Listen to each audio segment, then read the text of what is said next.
South came, and the end came. And the grass comes, and the wind blows. On the bronze book, on the bronze men, on the grown grass. And the wind says, long ago, long ago.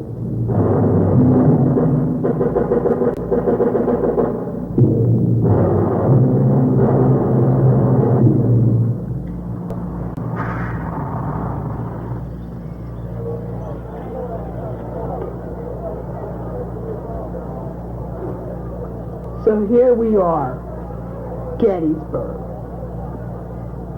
We've been studying the Civil War for weeks, and the teacher told us that a trip to the Gettysburg battlefield will be something that we would never forget.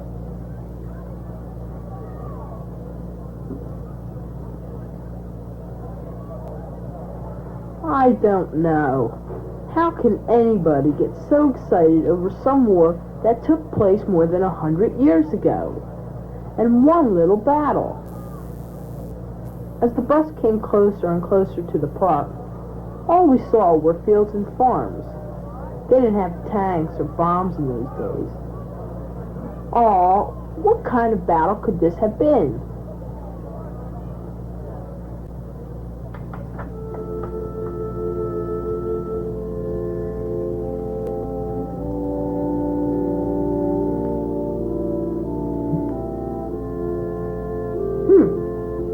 I didn't expect the battlefield to be this big. Most of the historical places we visit on school trips are always smaller than you imagine. But this park must go on for miles and miles.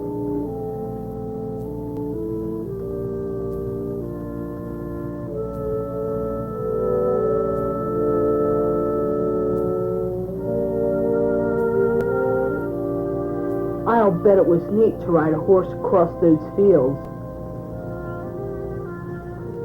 But how much of a war could take place on a farm?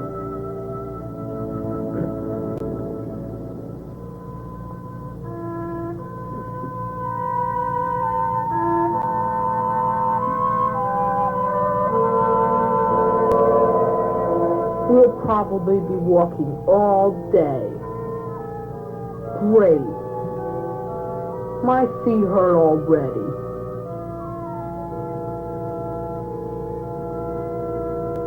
First stop, the Bryan Farm. Big deal.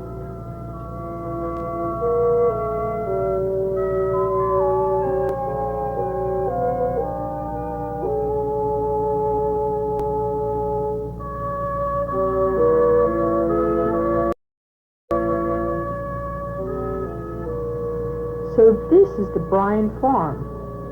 Boy, did they live in little houses. Wonder what the Bryans were like. They must have built this place themselves. Maybe they had kids. Where were they when the battle started? They say the sides have bullet holes in them. Yeah, I see them. I wonder if people were in there when the fighting was going on. The barn. It's funny, I didn't really want to come on this trip, but standing here, it's not real hard to imagine what it must have been like for a kid my age, way back in 1863.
It was summer, boys' time, weeks of blue skies and bright sun, of long days filled with fun and adventure, stalking in the woods, fishing in the river, swimming and diving in the water until your hands and feet are all soft and puckered. Trees display their leaves, shady leaves, hanging from strong, thick limbs, low enough to climb, high enough to scare you. Fields of green and white and yellow, tall grass that slides between your toes and bends under your feet.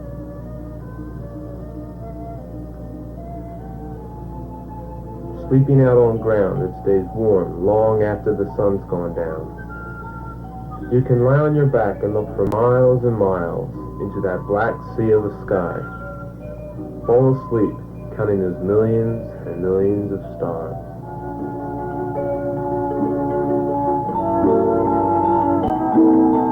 Crickets chirp, frogs croak, the frantic flapping of birds in flight. Sitting under a big tree with your eyes closed, listening to the whisper of the warm wind as it musses your hair. Summer, 1863. A little town in western Pennsylvania, Gettysburg.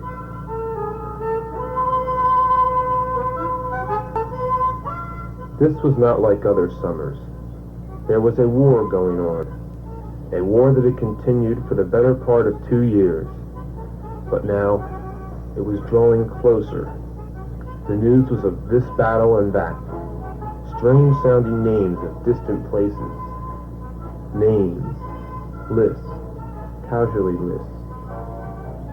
And it all seemed so far away until now, until summer.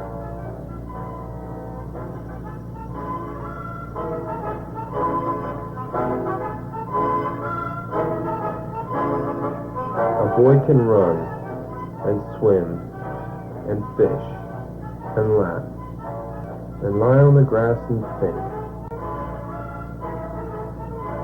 Summer, but the war still comes closer and closer.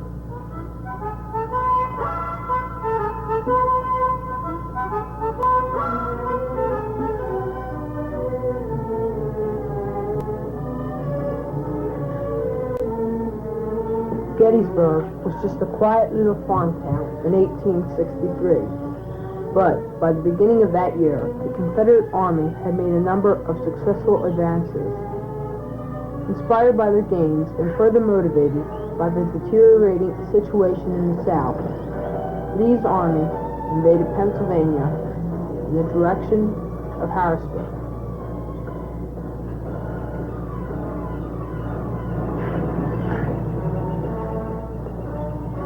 The date was July 1st, 1863. At this very spot, the bridge over Willoughby Run. In the early morning hours, Federal picket fired the first shots, and the Battle of Gettysburg had begun.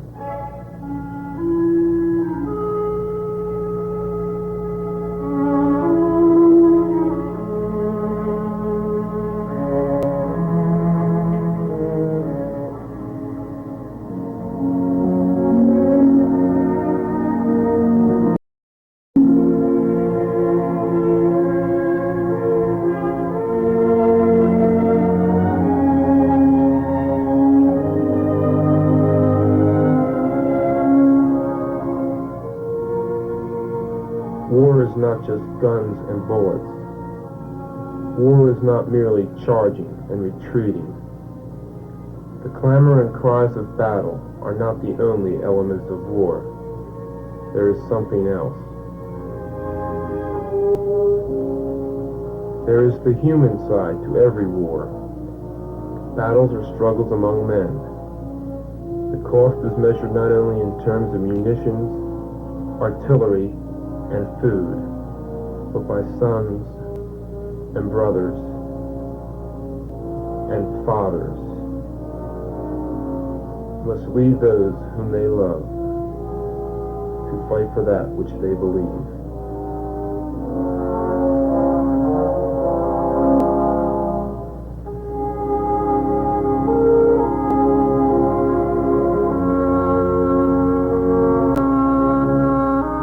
And so it was at Gettysburg. The battle divided brother and brother, husband and wife, and father and son.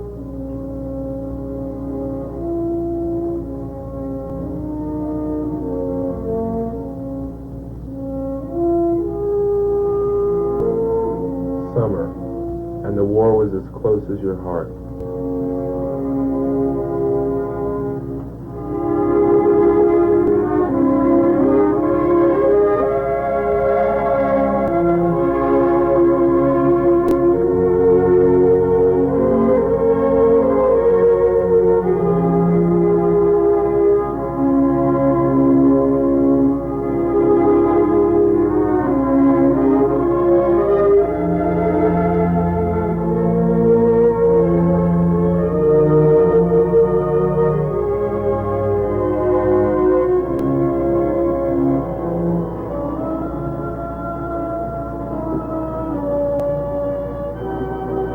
Later in the morning of July 1st, the dismounted Union cavalry of General Buford was deployed along this ridge, known as McPherson Ridge. Here they received the attack of the advancing Confederate brigades of Archer and Davis. The Union forces were subjected to a heavy assault by the Southern forces. The fight is extremely severe along the entire length of the ridge.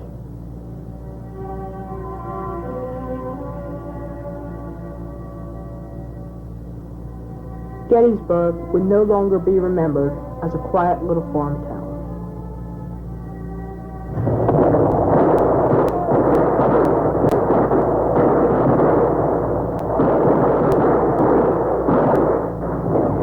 While heavy fighting was continuing on McPherson Ridge, the Southern forces attacked a portion of Wadsworth Union Division from across the fields north of the railroad cut. 2 Mississippi regiments of Davis's brigade were trapped here and captured. Casualties were extremely heavy on both sides. Recognizing the strategic value of high ground of Oak Hill, Confederate General Rose deployed his division of 5 brigades here and at about 2 o'clock in the afternoon launched an attack on the Union forces. Fighting was heavy, but neither side was able to gain any important advantage.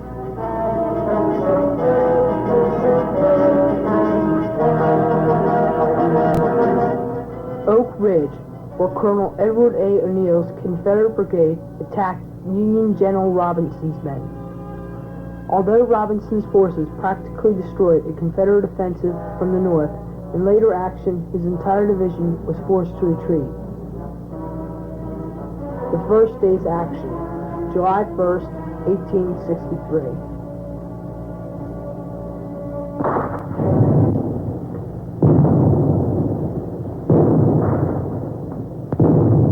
People living in the small town and in the farm towns which dotted the countryside of Gettysburg could hear the battle taking place.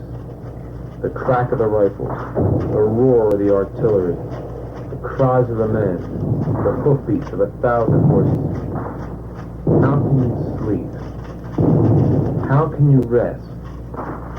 How can you live 1 hour to the next with the sound of war ringing in your ears? Where has the summer gone? What has happened to the beauty of the sky, the peaceful reverie of the river, the gentle swaying of the trees? Where is the soldier? Where is the man in blue? It's no good to try to sit and wait and pray. You've got to do something. So you run and run. The air is full of smoke and bullets. The fields are strewn with the wounded and dying. The woods hide armed snipers. Danger is unimportant, even to a boy. Where is the soldier? Where is the man in blue? Where is my dad?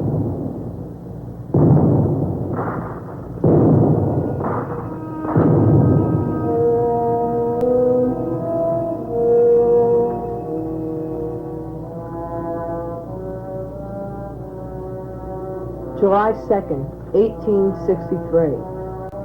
General Lee's battle plan for the second day was to attack the left flank of the Union line, which he believed to be just north of here, Little Round Top. This was a vital position held by the Union soldiers. Fighting was climaxed by bloody hand-to-hand combat in the Confederates' determined effort to take possession of Little Round Top.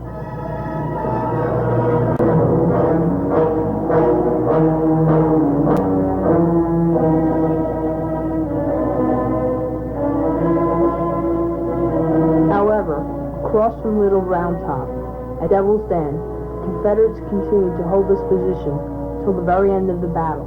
The rocky terrain made it an excellent sharpshooter's nest for the Southern forces, and many Union soldiers were killed by the riflemen hidden there.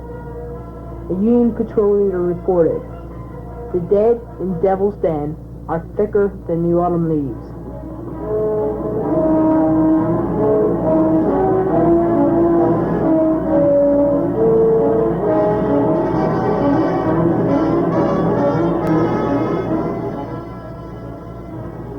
Severe and prolonged fighting occurred here on the wheat field between Longstreet's Confederate First Corps and Sickles's Union Third Corps. The Confederates captured the field 6 times, and as many times were driven out by fierce Union counterattacks. Whole regiments lost their lives here.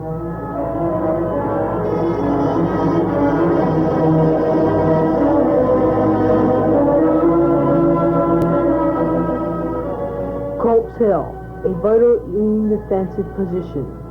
Fighting continued through most of the second night as the Confederates pounded and pounded, trying to win this Union stronghold, but the Federal position remained secure.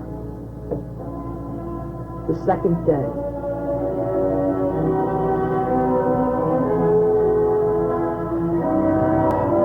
The second day, and a boy has matured beyond his years. He has seen the distant fighting.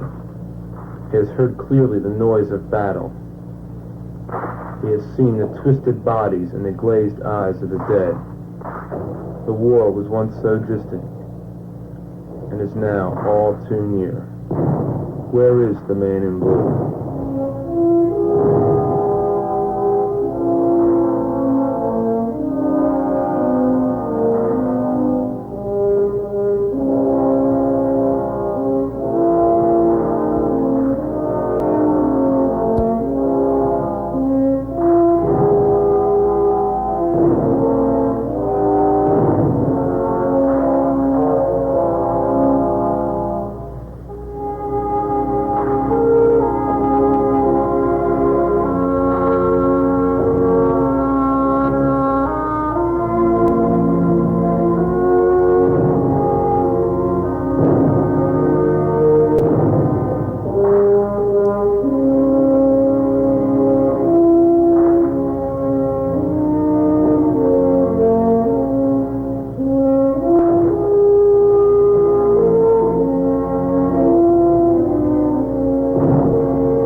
There is no such thing, only the horror of battle.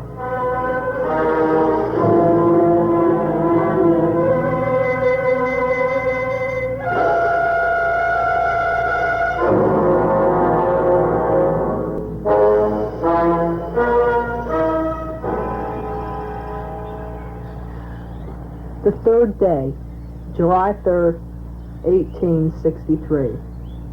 That afternoon, General Lee launched his final attack, known today as Pickett's Charge. This copse of trees was the Confederate goal.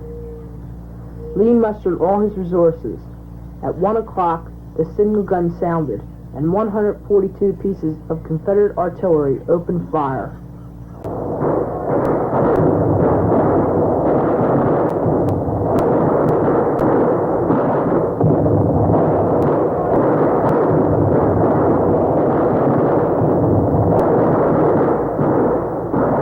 From this vantage point, General Robert E. Lee watched his Confederate soldiers, his troops in butternut gray, fall before the Union artillery fire.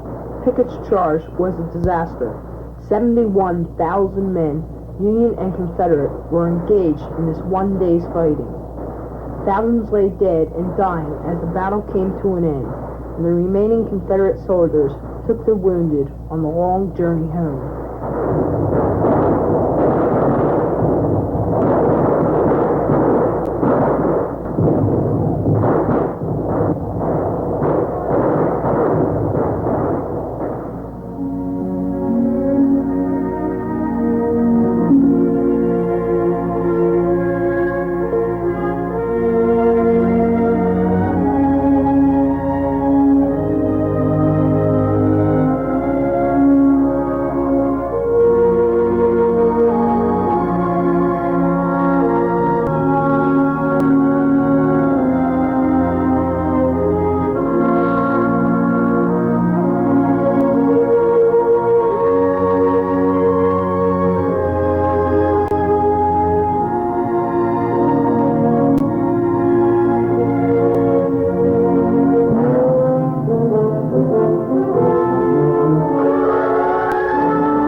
But all the men in blue and all the men in gray did not return home. By the end of the battle, more than 51,000 men had been either killed or wounded.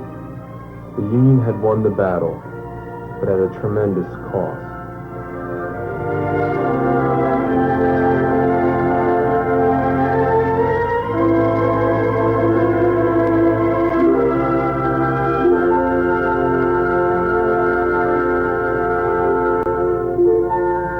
In November of 1863, the Gettysburg National Cemetery was dedicated to honor those men who had sacrificed their lives in this great battle. Gettysburg is not just a place, a town, a park.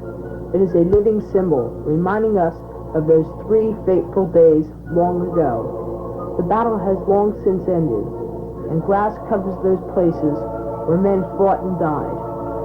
For those things for which they died shall never be forgotten.